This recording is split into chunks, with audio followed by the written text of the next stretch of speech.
नमस्कार, मैं मेघा सिंह स्वागत करती हूं आपका न्यूज़ 18 के डिजिटल प्लेटफॉर्म पर। जीएसटी काउंसलिंग ने 3 सितंबर को जीएसटी सिस्टम में सिर्फ 2 स्लैब यानी कि 5% और 18% रखने के प्रस्ताव को मंजूरी दे दी है। सूत्रों के हवाले से यह जानकारी मिली है। जानकारी के मुताबिक जीएसटी काउंसलिंग ने 12% और 18% के स्लैब को हटा दिया है।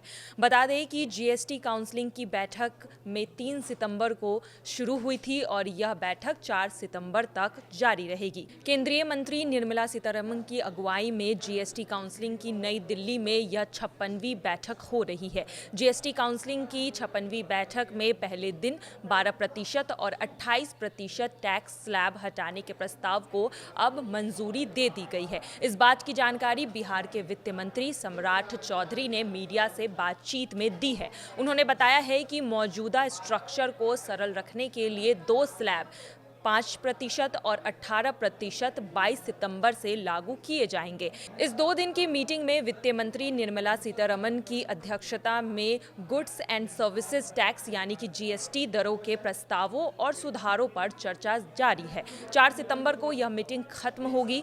इसके बाद मीटिंग के लिए गए सभी फैसले को ऐलान कर दिया जाएगा। मीटिंग में जो भी फैसला होगा उसका ऐलान कल यानी कि 4 सितंबर को होगा। कपड़े और जूते सस्ते होंगे। जी हाँ, इस मीटिंग के बाद जीएसटी दरें जब लागू होंगी तो क्या क्या चीज़ें सस्ती और महंगी होगी, इस पर भी नज़र डाल लेते हैं।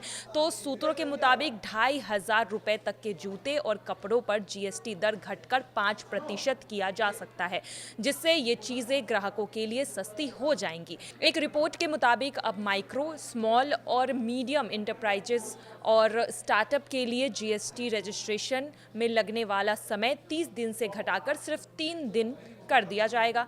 निर्यातों को अब जीएसटी रिफंड ऑटोमेटिक मिलेगा। इस प्रस्ताव को भी मंजूरी मिल गई है, जिसमें उनका काम जो है और भी आसान हो जाएगा। स्वास्थ्य बीमा और जीवन रक्षा दवाएं को भी सस्ता करने की गुंजाइश यहां पर मानी जा रही है। मनी कंट्रोल की रिपोर्ट के अनुसार जीएसटी काउंसलिंग में बीमा प्रीमियम की दरों में कटौती करने पर सहमति जताई गई है, जिससे स्वास्थ्य बीमा लेना अब सस्ता हो जाएगा। इसके साथ ही जीवन रक्षक दवाओं पर भी जीएसटी के दरें कम होने की उम्मीद जताई जा रही है। सीएनबीसी के मुताबिक जीएसटी परिषद में ऑटोमेटिक रिटर्न फाइलिंग सिस्टम लाने का प्रस्ताव भी रखा गया है, जिससे जीएसटी से जुड़ी नियमों पर पालन किया जा सके और भी इसे आसान बनाया जा सके। मनी कंट्रोल के रिपोर्ट के अनुसार 20 लाख रुपए से अधिक कीमत वाली लग्जरी इलेक्ट्रॉनिक्स गाड़ियों पर जीएसटी दर 5% से बढ़कर 18% हो सकती है,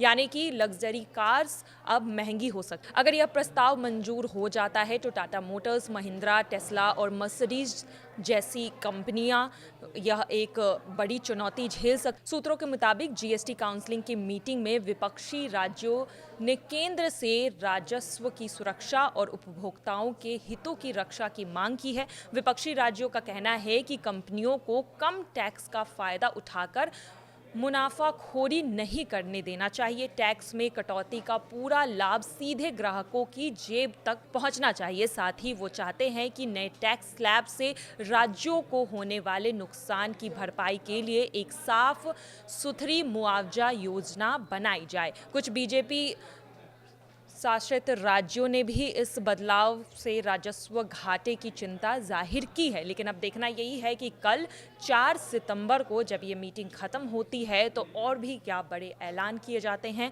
इस पर भी लोगों की नजर रहेगी। फिलहाल आज के लिए बस इतना ही। बाकी की तमाम खबरों के लिए देखते रहिए न्यूज़ 18 का डिजिटल प्लेटफॉर्म। धन्यवाद।